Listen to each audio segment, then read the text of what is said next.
如果您想了解最近加拿大的房地产市场啊，很有可能就会一头雾水，一下子看不懂了啊。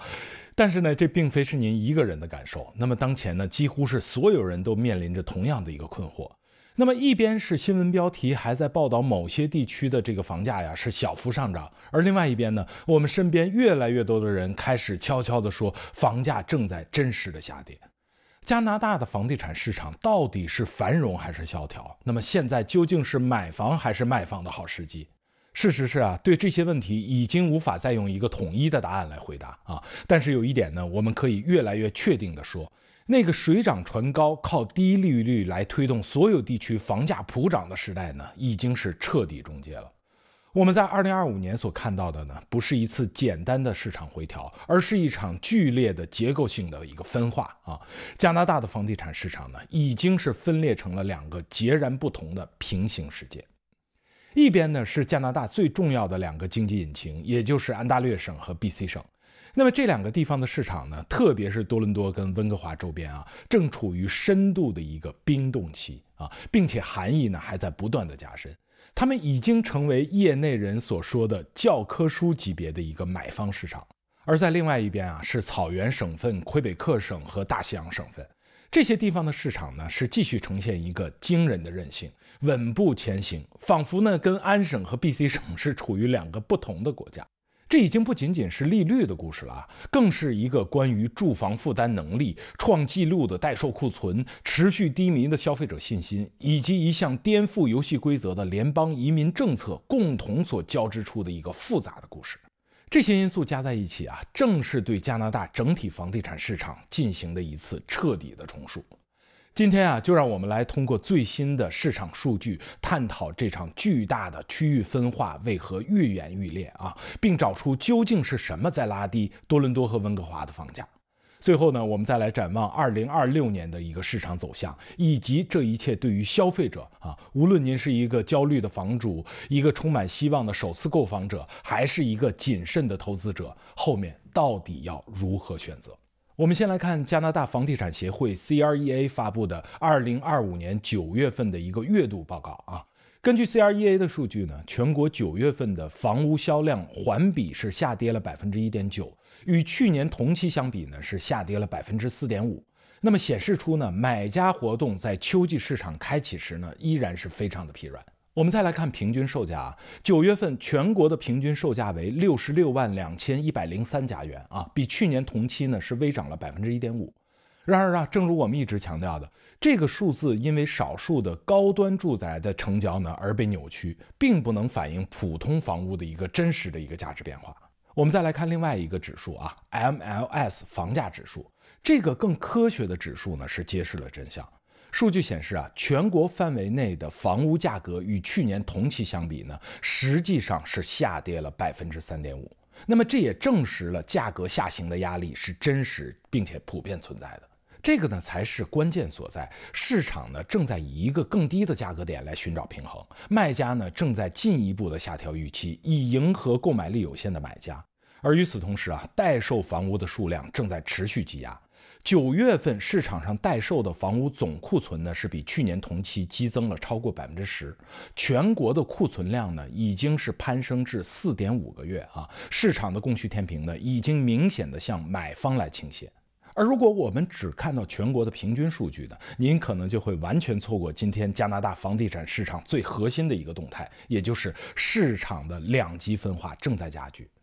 我们现在来看深度冰冻的地区安大略省和 BC 省。那么在这两个曾经火热的省份呢，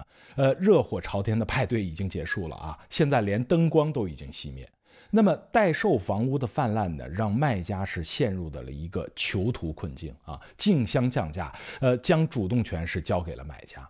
先来看大多伦多地区这里是名副其实的买房市场。根据多伦多房地产局发布的9月份数据，该地区的基准房价呢是同比下跌了 4.7%， 而新挂牌房源呢是达到了19260套，同比是增长了 4%。9月份的库存量呢已经是高达 5.5 个月，是近30年来未曾见过的买房市场的一个环境。再来看大温哥华地区啊，西海岸的情况呢同样严峻。根据大温哥华地产局的9月份的报告，温哥华的基准价格呢是同比下跌了3.9%啊，待售房屋的数量呢比去年是增加了超过19%，比10年平均水平呢是高出近40%。而更关键的指标是呢，售出和挂牌比啊进一步是下滑至12.1%，那么正好是处于12%的一个荣枯线的一个边缘。那么显示市场呢正在滑向一个深度的一个买家市场，其中呢独立屋的比率呢更是低至9.5%，那么预示着其价格呢将面临着最沉重的一个下行压力。这个售出挂牌比啊，我们要多说一句，它衡量的呢是房屋成交量相对比于挂牌量的一个比例。一般来说呢，高于20%代表着这个需求强劲啊，供不应求，价格易涨。而低于12%呢，则代表市场冷淡啊，供过于求，价格呢进入下跌的区间。在多伦多和温哥华呀，价格下跌的痛苦并非是均匀分布的。那么受打击最重的呢是2类房产：最贵的独立屋和供应量最大的公寓。根据多伦多地产局刚刚发布的9月份完整的一个月度报告啊，大多伦多地区的独立屋呢，平均价格同比是下跌了7.9%，降至129万加元。那么待售的独立屋数量呢，更是达到了自2008年金融危机以来呢，从未见过的高水平。换房升级的市场链条呢，也已经是完全冻结。在高昂的借贷成本和经济不确定性下呢，中间阶层买家呢是选择原地不动，这也造成了高端市场的一个交通堵塞。我们再来看一些近期成交的真实案例啊。多伦多万锦的独立屋，这栋房子在2016年的交易价格呢是185.8万啊，在2022年1月的交易价格呢是242万，但是到了2025年7月，仅以183.3万售出啊，较峰值呢价格是下跌了24%，仅仅是3年多的时间呢，一个240多万的房子就赔了接近60万加元。而独立屋下跌啊，并非是多伦多所独有。再来看温哥华，一栋位于西温豪宅区的5卧5卫的一个独立屋啊，在2017年以700万加元成交，而在2025年9月9号呢再次售出，价格呢是450万加元。那么按照购入高点来算啊，房价缩水是近36%，那么不含税费佣金的账面亏损就高达250万加元。我们再来到公寓市场啊，那么公寓的价格呢也受到两头的夹击。在多伦多和温哥华9月份的公寓价格呢是同比都是下跌了5%以上。一方面啊，几年前开工的大量的公寓楼呢现在正在集中完工，那么供应呢如潮水般涌入。另外一方面啊，首次购房者因为负担能力而却步，而投资者呢则因为我们稍后会提到的一些原因呢变得异常的紧张，那么供过于求的局面是日益的严重。总而言之啊，多伦多和温哥华的市场呢正在被掏空。那么换房升级的买家和短线的投资者呢，这两个在繁荣时期驱动市场的双引擎呢，已经基本全部灭火了。那么抛开安省和 BC 省，我们再来看另外一边坚挺的阵营啊，也就是草原省份、魁北克省和大西洋省份。当多伦多和温哥华在寒风中挣扎的时候呢，这些地区却是风景独好。先说魁北克啊。该省的市场热度呢，虽然比之前稍有缓和，但是呢依旧坚挺。三河市、魁北克市和舍布鲁克等地区的一个房价呢，同比仍有8%到15%的稳健的增长。蒙特利尔呢是继续坚持着一个供需的一个平衡，是全国少数几个让卖家仍有一定话语权的大城市。再说这个草原省份，萨斯卡通的房价呢，同比是上升了18.5%啊，继续领跑全国。而在卡尔加里呢，尽管新房供应量增加，但是强劲的跨省移民流入呢，是吸收了大部分的库存啊，市场是保持一个稳定的局面，房价呢同比是上升了约5%。所以总体而言啊，阿尔伯塔省跟萨斯卡彻温省的一个积极的势头呢，预计将持续到2026年。我们再把目光投向大西洋省份啊，同样沐浴在阳光下的还有加拿大的大西洋省份。那么这里呢，正在成为全国房地产市场最令人惊喜的一个亮点。那么过去几年的一个跨省移民潮啊，不仅没有退去，反而在这里形成了一个特殊的一个持续的房屋需求的一个支撑。NS 省的哈利法克斯的房价呢，同比是稳健的上升了9.5%，而 NB 省的蒙克顿呢，则更是取得了超过12%的增幅。而与安省和 BC 省库存激增的情况截然相反，那么大西洋地区的许多市场呢，待售房源依然是非常的紧张，那么使其牢牢地保持在卖方的市场区间。而对于那些寻找可负担生活和优美环境的一个加拿大人来说呢，东海岸已经从一个另类选择变成了一个炙手可热的目的地。所以啊，我们现在正在目睹一场根本性的转变。那么住房需求并没有消失，而是发生了大规模的地理迁移。被安省和 BC 省高昂房价挤出的买家呢，以及为了更低生活成本而跨省迁徙的家庭呢，正在用真金白银重塑加拿大的房地产版图。那么这场巨大的房地产分化呀，并非是偶然，而是三大力量在特定时间点交汇共同形成的一场完美的风暴。我们先说第一股力量，就是经济的寒潮与心理的冰点。疲软的加拿大经济呢，是这场风暴冷空气的一个源头。2025年的第二季度呢，加拿大 GDP 环比是下跌了 0.4%。那么第三季度呢，数据还没有出来，但是大概率会加速衰退。9月份呢，全国的失业率持续的维持在8月份的 7.1% 的一个高点。那么当这些经济数据全部都指向衰退，那么普通家庭的感受到的呢，是对未来收入的一个强烈的不安全感。那么这种不安全感就精准地瘫痪了房地产市场最关键的升级链条。一个健康的房地产市场如同活水，那么需要有持续的流动性。首次购房者呢买入公寓，公寓业主呢在卖房换购联排，那么联排业主呢再升级到独立屋。而现在对失业的担忧和对经济前景的一个悲观呢，让那些处于升级链条中间环节的家庭，那些最需要动用储蓄承担高月供的人呢，是按下了暂停键。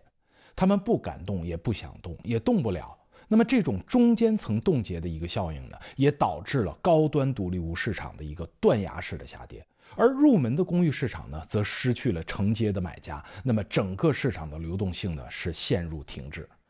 这已经不再是一个简单的市场冷淡了，而是一场由消费者信心崩塌所引发的一个心理冻结期。我们再说第二股力量就是加拿大央行的政策困境。面对经济寒流呢，加拿大央行的角色更像是一个被束缚的救火队员。9月份呢 0.25 的一个降息呢，更精准的解读是防御性的一个措施，其核心目的呢是为经济提供一个缓冲垫防止房地产市场硬着陆所引发整个系统性的金融风险。我们举个形象的例子来说它更像是一面盾牌，而非一把利剑。目前加拿大央行呢正在处于一个两难的抉择当中。一方面疲软的 GDP 和上升的失业率呢，要求它进一步降息以刺激经济。而另外一方面呢，核心通胀的压力依然存在，过早过快的释放流动性呢，可能会导致通胀卷土重来。因此央行实际上是在向市场传递一个复杂的信号，它会托底，但不会再轻易的放水来制造泡沫。这也彻底地改变了过去10几年房地产市场的一个核心的信仰也就是央行总会来救市。所以当利率不再是推动房价上涨的单一引擎的时候呢，市场的定价权就交给了最真实、最残酷的经济基本面。可以说呢，市场心理已经取代了央行的利率，那么成为主导短期走向的真正的核心的力量。最后我们再说第三股力量也就是更有颠覆性的移民政策的改变。在所有的因素当中呢，联邦的移民政策的转向可能是对特定市场，尤其是公寓市场打击最为深远、最具结构性的一击。那么这不仅是一个政策调整更是一个投资逻辑的颠覆。过去10年呢，多伦多和温哥华的公寓楼花整体的投资逻辑都是建立在一个简单而坚固的假设之上就是加拿大将持续大量的接受新移民，特别是国际留学生。那么这将保证呢租赁需求永远的旺盛，租金会永远上涨。那么投资者购买的不仅仅是一套房产，更是一个稳赚不赔的成长的一个故事。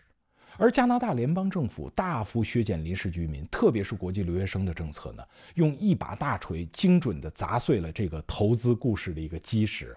其带来的连锁反应呢是致命的。那么对于那些已经交房的投资者而言呢，他们发现潜在的租客群体正在缩减，租金上涨乏力，甚至呢是要求降价求租。那么这也直接影响了他们的现金流和这个持有的意愿。而对于那些楼花的投资者呢，面临着估价不足和出租困难的双重打击。很多人的纸面富贵正在蒸发，那么可能被迫在亏损的情况下进行这个楼花转让啊，这又进一步的增加了市场的抛售的压力。那么正如 RBC 银行报告所指出的，这不是一个暂时的波动，而是游戏规则的根本的改变，它标志着依赖无限需求假设的公寓投资时代呢正式的终结。好了，我们说了这么多加拿大房产现状以及深层次的诱因，那么未来将会怎么样呢？结合最新数据和上述3大力量的持续影响，其实非常明显，2026年将是加拿大房地产市场艰难的筑底之年啊！其核心的特点呢，不再是普涨或者普跌，而是2种复苏的故事。第一呢，销量有可能呈现非典型性的一个反弹。各大机构呢普遍预测，明年加拿大整体房产销量呢将会有所回升。CREA 的预测是4%，RBC 的预测是6.5%。但是呢，这并非是基于市场的一个乐观情绪啊，这种反弹呢，更多的是技术性和必要性的。那么在观望了近2年之后啊，一部分被压抑的需求，特别是因为结婚、生子、工作调动等生活必须而产生的刚性需求呢，将不得不重返市场。而同时呢，一部分卖家在经历了漫长的僵持之后呢，最终会缴械投降啊，接受现实的价格，从而呢促成交易。因此啊，2026年的销量回暖呢，将不再是市场繁荣的一个信号，而是买卖双方在新的价格中枢上达成脆弱共识的一个结果。第二个趋势呢，价格将呈现 K 型的一个分化复苏。价格的巨大分化呢，将是2026年的一个主旋律啊，呈现出典型的一个 K 型走势，也就是一部分向上啊，一部分向下。向下的一级呢是安大略省和 BC 省。那么 RBC 等机构呢都预测这2个省份的房价将继续下跌1.5%到2%，其背后的逻辑啊是消化库存的漫长的过程。创纪录的挂牌量呢像是一块巨大的海绵，需要数个季度甚至1整年的时间呢才能被有限的需求所缓慢吸收。在这个过程中呢，价格将会持续承压，那么任何微小的这个需求的回暖呢都会被巨大的供应所抵消。那么向上的一级呢，则是草原省份、魁北克省和大西洋省份。那么这些地区呢，预计将会呈现2%到4%的温和的增长。那么其动力呢，是源于坚实的基本面的一个支撑，其相对可负担的房价啊，跨省移民带来的这个人口净流入，以及当地稳定的就业市场呢，共同构建了一个健康的供需环境。那么这里的市场复苏呢，将更早也更稳健。而更值得关注的是啊，不同房产类型之间的差距也将再度扩大。那么随着部分有实力的买家呢重返市场，他们将呢优先选择独立屋。独立屋呢作为一种供应相对稀缺的资源，很大可能啊其价格恢复的速度呢将会快于市场的平均水平。而与此同时啊，面临供应过剩，那么投资者退潮和租赁市场不稳定啊，这种3重压力的这个公寓市场呢，其复苏的步伐呢将会显著滞后。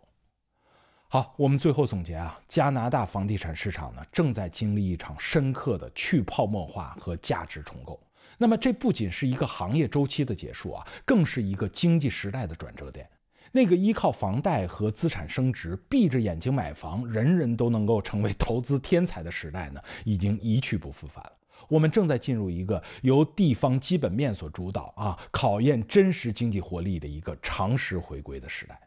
那么这场调整的痛苦啊，实际上是暴露了加拿大经济长期以来更深层次的一个结构性问题，也就是太过于依赖房地产以及相关产业作为 GDP 增长的支柱，而且呢，它是忽略了商业投资和劳动生产率的提升。那么当利率这根拐杖失去支撑力的时候呢，经济的真实体制便会显露无遗。因此啊，加拿大房地产的未来呢，已经从一个由央行会议室决定的金融故事，而转变成一个由普通人家的一个餐桌和企业董事会那么共同决定的经济的故事。那么市场的真正复苏将不再仅仅是依赖央行的下一次降息的公告，而是取决于加拿大经济能否成功的实现一场艰难的转型。当那些宏观指标开始出现积极持续的改善的时候呢，那才是加拿大人对下个月的薪水有了信心的时候。那时候呢，普通人对未来的乐观呢，将不再是基于资产泡沫的一个幻觉，而是源于对自身创造价值能力的一个自信。那么也只有到那个时候啊，房地产市场才能够迎来一场可持续的、更健康的复苏。而在此之前，我们所有人都要为这场痛苦的经济结构调整做好充分的准备。那么这既是挑战，也是加拿大经济走向更成熟、更稳健未来的一个必经之路。好了，感谢您收看本期的大卫探秘加拿大，我们下期再见。